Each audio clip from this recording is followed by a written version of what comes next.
idea guy. That's the problem. I have do. to force myself to focus. Yeah, we have like 1.5 minutes GVC song, which we made it. I hope you like it. Song? No way. We made, I mean the team all together. Cool. Entrepreneurs, check it out. Make a wish, and the dream Comes true. If you believe it, then you will do it. In the heart of China, baby, the enterprise rock, the missionaries and the visionaries take the hot spot. Entrepreneur intelligence and skills here at GBC. Let's do it, let's do it, do it here at GBC. Did you write it? Do it, let's do it, do it, do it. We together will be right. Do it, let's do it, do it, do it. Make it all together. It's a big team. 如果你相信，你就会有这种感觉，在中国的心脏，这条企业道路，梦想家和实践家，全部都热烈入驻，创业家 GBC。 CEO of Pullpath. Pullpath, yeah. You call yourself CEO or founder. Let's go!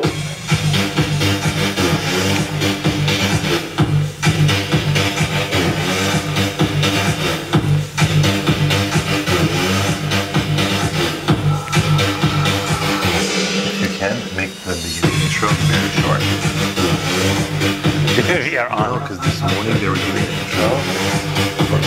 No. Because I'm standing there like, too long. Well, anyway. GBC, let's go! Hi, my name is Mars Puyan, founder of GBC. Today we have Sina Farzaneh. Before getting to the talk with Sina, I'm going to give you a kind of really brief introduction about him. Sina Farzaneh is a Shanghai-based word of mouth, which is called WOM marketing and customer experience pioneer from Palo Alto, United States. He has developed a unique approach blending cultural anthropology, behavioral psychology, and performance marketing.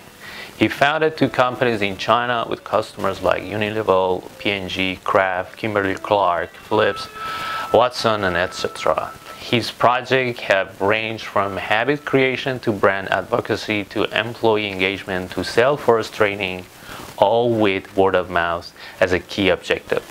Additionally, Sina has also served as an advisor, mentor, coach for China Accelerator, X-Node, and EO Accelerator, professor at Fudan University, and his works have been featured in the NY or New York Times, Guardian, Rolling Stone, Liberation, and BBC.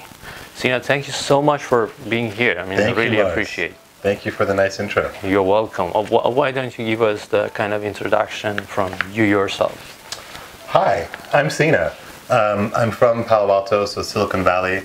I'm Iranian, born in Paris, grew up in Palo Alto. Awesome. And 13 years ago, I was on a business trip to Shanghai, and I saw what the city was, so I quit my job. I was working at a semiconductor company, and I moved out here. I enrolled in Jiaotong, and that began the adventure, the China adventure. How long ago you got in China? It's been 12 years now. 12 years, yeah, nice, 13. perfect, perfect, 12 years. Cool. Well, let's go through the topic that we have, which is all about word of mouth marketing and how a startup they can use it as a kind of marketing strategy for their product and their company in the market. So what is word of mouth and what is its position in marketing? How is it? I mean, how we can have a definition of? So maybe the best way to talk about it is advertising. Yeah. Advertising is a one-way, one-directional. The company comes up with some message and they put it on a poster like this or a TV commercial, they send it out. Word of mouth is different. Word of mouth is what are the messages that someone would actually tell their friend. So it's kind of more human-to-human marketing instead of business-to-consumer marketing. Nice. What is the origin of word of mouth? I mean, where it comes from and how it has been invented, how it is? I think word of mouth is probably the oldest marketing. So back in the day, we're sitting in caves. What do? We talk to each other. We're talking gossip about that girl or this guy and about our dreams. So that is the core of word of mouth. Later, as we had like books and then TV and the internet, it became much more about what is the single message we want to keep hammering to consumers so that they remember it. And people forgot about good old-fashioned business. Make a customer happy, and that's how you grow. With the advent of the internet, we started to be able to track the growth, and we found that a lot of things were growing virally, exponentially. So word of mouth became more popular. But at the same time, what I see in the landscape is a lot of tactics about word of mouth instead of the core, which is make your customers really, really happy so that they tell their friends. Perfect. So as we are actually working with the startups and the startups community and entrepreneurs, we really want to know how we can have a word of mouth for startups and how a startup can have word of mouth from scratch and so on, how it works for a startup. Yeah. So what do you think about that? Is there any approach for that? I mean, so the approach I do when I first go into a company, it could be a big company or small company, I call it the 5T approach. Yeah. So first we look at what are your touch points? What are the touch points that you have to work with? Touch point is where does the user, the consumer, experience your brand? So that could be, if you're a Naked Hub, that could be the hubs itself, the offices. It could be your WeChat, that's another touch point. It could be the posts that you're putting out on Weibo. Each of these are the touch point. The next thing, after you figure out what your touch points are, we start to explore what are the tribes. Tribe. Yeah. I mean, I'm just gonna, sorry to interrupt you for this. For the touch point, is it all about user experience? Is it something that users, how they get into their product or how that product gets delivered? About it like wherever that a company has the ability to share a message, communicate their positioning or whatever their message is, that's a touch point. So for example, even naked on the outside of the building, that could be considered a touch point as well. What do you do with it outside of the building? And user experience is part of that. User experience 100% is a part of that. Part of that, yeah. You know, before, recently, it used to be all about what is that single message. So the Pantene commercial, whatever commercial you have, has a single message it pushes to you. Today, a brand, really the experience that I have with Naked Hub is my experience at all the different touch points. So each of those touch points is an opportunity, but it also makes it more complicated for Naked Hub because they need to manage all those touch points. If I have one bad experience here, the whole brand is ruined for me. Right? So it's so important. Sorry, we can go through the next one. Next T, yeah? The next T was tribes. Who are your tribes? So I should say my background is anthropology. Yeah. So when I came into advertising, I came with instead of let's market at them, it was more of a marketing with people. Let's be part of the tribe, let's participate and then figure it out. So tribes are, people call them user segments, which I don't like the term because user segments is like my target consumers. It's not real, it's not very human. Tribe, in the case of, again, let's just use Naked. So maybe there's 3 tribes here. One would be the startups, like you guys here. Another tribe would be the freelancers that are here on an ad hoc basis. And a third tribe would be the corporates that decide to come sit here. These are 3 totally different tribes within the same membership. Nice. So for tribes, I mean, it's called for Naked Hub. Let's go for another example. Let's say the tribe for like, let's make it a bit challenging. Imagine that Didi Dacha, do they have any tribe? No. Because everyone has tribes. Yeah, just guys and girls, those are 2 different segments, right? So when I say tribes, so most companies, they say our segment is 18 years old to 35 years old. They make 10,000 kwai or more. They're in tier 1 cities. That's okay, but you can go deeper than that. Within this tier 1 city, Shanghai, you've got the Thais, you have the basketball players, you have students, you have first jobbers, you have middle management, you have all these different tribes that have almost different universes sometimes in terms of where they get the information, what they talk about. So don't treat everyone the same. That's basically what I'm saying. Yeah, today's topic is word of mouth marketing for those who joined just recently to watch us online. So we are getting through the rest of the talk. So 2 T's have been told, like touch point and tribes. Yes, the 5 T's of word of mouth. Word of mouth. So what is the third one? So after touch points and tribes, then we have topics. What are the topics that these tribes would care about? So for example, startups, they would care more than the other tribes about how do you get funding, right? Or how do you introduce me to some potential big multinationals where I can sell my services. The freelancers, their focus might be more in terms of a topic on something like work-life balance, right? They're looking for that freedom. So any communication that has that topic, they'd be more interested in. And then finally, the corporates, a lot of times they're entrepreneurs, so they're trying to innovate internally.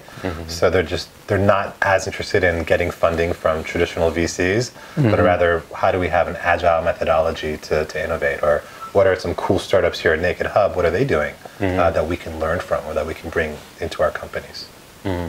Nice. What could be the next one?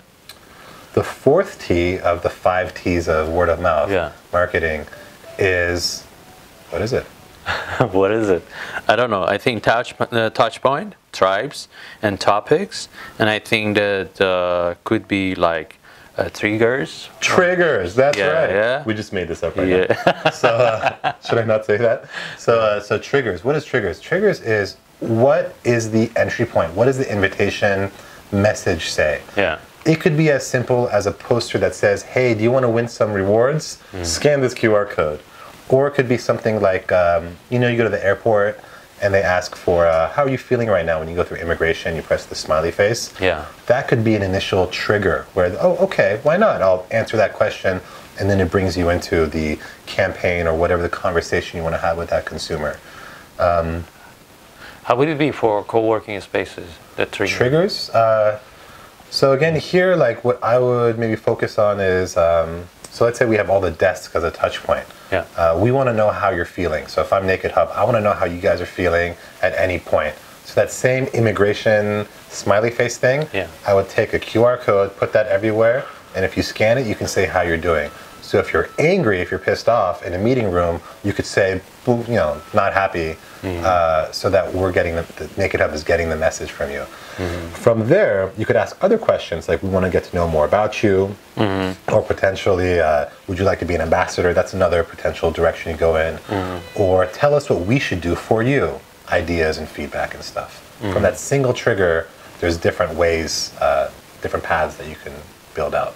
Nice. So the fifth one, as we said, is the tracking. How the tracking would work for these 5 For word of mouth marketing? Yeah. So you can track anything, but at the core of it, what you're doing is, the marketing funnel. So traditionally, it's how many people are aware of it, or how many people are considering, or how many people try it, how many people are loyal and they rebuy, repurchase the product. Finally, you have the advocates. In word of mouth marketing, we're interested in the advocates. And if you ask people the question of, would you recommend Naked Hub or GBC on a scale of 1 to 10, you want the people that do 9 or 10? Those are the people that we're looking for. We're tracking for the 9s and 10s and figuring out who they are. We want to continue engagement with them. Perfect. So the word of mouth, how's it? Have you done word of mouth out of China? How is it out of China and in China? What is the difference? Is it something cultural? Is it something related to other elements? How's it? Let me tell you a quick story. So when I first came to China and decided to do word of mouth marketing, I joined a company and we had borrowed a business model from a US-based word of mouth marketing company called Buzz Agent. They would find potential advocates, send them a kit with the product and little samples for their friends, and maybe a disruptive message. So we tried that with Kraft and Campbell's Soup. What we found out is that if you give Chinese moms, or just Chinese in general, a bunch of samples, they're going to keep it all. Right? We learned that the hard way. They don't give it to their friends. But another thing that we learned is that Chinese people, more than in the US at least, they're willing to do more than just give to their friend. They're willing to actually give feedback and be part of the brand. And that's invaluable. I think that there's some distrust with traditional big companies and the messages that they say. So when they're invited to have a conversation, a dialogue, they're much more open. I think in Europe, we do projects in Spain and Germany, in Holland, France. They're more cynical naturally, like, who are you? Why are you coming at me? I think in America, there's more of like a reward mechanic to it of what can I get? If I give you feedback. Yeah, if I give feedback, So word of mouth is the #1 channel across every single country, but it's highest in China. In China, every time that they rate it, something, do I trust my colleagues or friends more than TV, or it's always higher. Is this related to guanxi? Guanxi is part of that? Relationships? Yeah, I think so. I recommend someone to another person. Yeah, I think you're right. Or I recommend my friend to use that product. It's the same. Totally. Pattern, yeah, absolutely. So look what I have that you guys don't know about, and I show it to you. And then what happens? I get face. So when we develop these word of mouth campaigns, we're thinking, how do I give my advocate face? So she's saying something that no one else knows, but then also, she looks good in front of her friends. That's a key part of word of mouth in China that is important in other nations, but not as important, not as prominent. Yeah. What about the community? Well, these things that has been discussed a lot. I mean, this concept, the community of concept in co-working spaces, in many other areas of businesses have been discussed. It's all about community. Is it important, word of mouth, to building up your community? Yeah, I think without word of mouth, there is no community. So if you think of a startup just starting out, if you can't get some people saying, wow, really like GBC, I really like your products, I really like your service, then how are you going to build out a community? You can pay people, you can do an event, but as soon as the event is finished, everyone is gone. So to truly keep them as part of your community, they have to give you that 9 or 10 on the recommendation question, that recommendation score. So that's where word of mouth starts. Give an experience that people will give you a 9 or 10 on consistently, then bring them into your brand as partners as you grow your company. But this is word of mouth. Part of that is really positive, yeah? Really positive is helping your brand, spreading out what you do, what is your service, or what is your product. In another side, what is the consequences? Things go in a bad vibe or in a negative vibe. Right. There's no negative of word of mouth. I'm just kidding. So, I mean, it could go the wrong way, right? So people are saying stuff that you as a company don't want them to. Oh shit, I don't have control over that. So a lot of big companies rely on advertising because they're afraid of losing control. And some people call advertising as the price of being boring, right? You just you're not being creative, so you have to do advertising. If you have a good word of mouth marketing or brand advocacy strategy, at least if someone has an issue, they can come to you. So I remember we were talking earlier, I did a project for Vanish. It's a stain removal. And one of the girls out of the 8,000 advocates we had, it ruined her dress. It was her favorite dress. And she posted this online on Weibo. Well, if we weren't connected to her, we wouldn't have known that. And the brand manager who's doing visits in Suzhou at that time would not have bought a new dress of the right size, which we knew, with 6 months of Vanish to surprise her. And later that same video interview that they did went on the front page of their website. So it's win-win. Yeah? So there's a solution if it goes bad, compared to if you have no word of mouth strategy, then yes. Yeah. If you don't, then all you can do is crisis control, where you bring in PR experts to try to stop the word of mouth from happening. So is word of mouth is not only about the people they talk about product or people they talk about your company, it's also about the third party. Not the third party, the third platform, like putting review. If you have a restaurant, people, they want to just review about your food, either it's good or not, or recommend to others. And beside of that, it can be for any other products. For example, here we have like some like Bonap, people they can review this or they can recommend this restaurant if it's good or not, and so on. And is it part of the word of mouth, or this is something different? We call it different. Yeah, the way I look at it is do a good job, make people happy, bring them in, and then the question is, what do you want to do with them? So these online reviews on Dianping or Bonap, wherever, is huge, because unlike a conversation, if I tell you you should buy Moleskine, it's invisible, it goes away, right? Maybe you believe it, but no one else sees it. You write it online, it stays forever, especially Dianping. These are huge platforms. So one of the things that you can do is you can request people to leave a testimonial or leave a review before some companies will pay. That's now illegal on a lot of channels, including WeChat.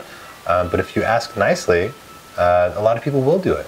If you treat them well, it stays forever. Yeah, actually, from this point that you're saying that Yeah, I always go to a hotel, and Beijing is 5 stars hotel. I mean, at the end that I want to check out the person coming to me saying, can you just give a good review for us and so on. I haven't done that. Yeah. Because to have approach to their, putting some reviews is really difficult. But you can make it easy, as you said, just scan it. It can be a kind of multiple questions, you just tick it. It should take 10 seconds. Yeah, exactly. Yeah. And then if they do that, then you can add them do more. Yeah. The problem is a lot of companies are like, we want to get all of this, and they make it too big. Yeah. Make it nice and light and easy, then pull them to the next thing if they want to do something else. Exactly. So as we are running out of time, I would love to hear your advices about the startups, because what is the problem of our startup? Because the most the most members of our communities are startups, or those students that they want to start their company and so on. And what we want to know that what is the best approach for them if they want to because most of them, they have problems. They are really good with product, but they're not good with marketing and stuff. And it's pity if their company goes to failure because they are just lacking of sort of skills or experience in marketing. What is your advice for them? I would take a step back from marketing and word of mouth to just overall business. I'm in a group called Entrepreneurs Organization. Yeah. It's the biggest entrepreneurs group in the world. Yeah? EO Awesome. Shanghai. Yeah. It's been a really big help for me. Nice. And one of the things that I've learned is make money from day one. So I come from Silicon Valley, where you get investment and then you grow. But the cool thing about not taking money is that you have to sell something, make money, keeps you hungry. And if you don't do a good job, that person will not recommend you to someone else. Then how are you going to grow? Because you don't have money for paid media. So what I would say is, before anything, maybe don't take money, sell something, try to sell to maybe like 10 people, maybe it could be friends and family.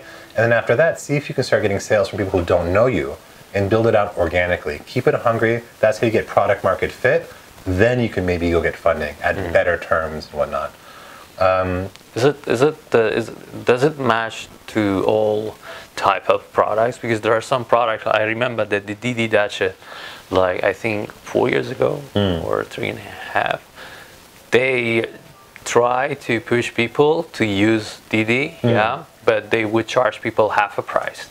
They have been spending a lot of money to take people or to make people get used to their platform, because there was no Uber. Actually, they started earlier than Uber, I think. Then they spent a lot of money, so they didn't earn even. So how do you compare that one to this? I don't. So again, I come from Silicon Valley, where 9 out of 10 companies will fail. VCs, they do what's called spray and pray. So they spend a lot on angel funding, but only like 30% will make it to the next round, and 2% will finally exit. So as an entrepreneur, that's horrible odds, right? You want to actually have a high chance. So I'm talking to the students at Fudan who want to start something. I'm not talking to a well-funded 500. You can spend your money to growth, but if you don't have money and you need to stay hungry, you need to sell something from day one, that's where the approach of, we call it slow startup. It might be slower, but it increases your chance of success. Make your customers so happy, they'll talk about you. If you can't get testimonials from your first customers, you're not doing something right? Just getting the testimonials. Awesome. Sina Farzaneh, CEO of Pullpath. Thank you so much for your time. Yes. Really appreciate it. Thank you for having me. Yeah, definitely. Thanks. So what is your coolest story in your life? I mean, at least in China. What should we talk about? I mean, is there any coolest story that you have? Cool stories? Yeah. A lot of coolest stories every day is happening in your life in China, or sometimes it happens. It's a hard question. Every day is cool. I don't know. I mean, like this morning, just another China story. So I'm at a company. I'm giving a talk. So it's good, like 30, 40 people there.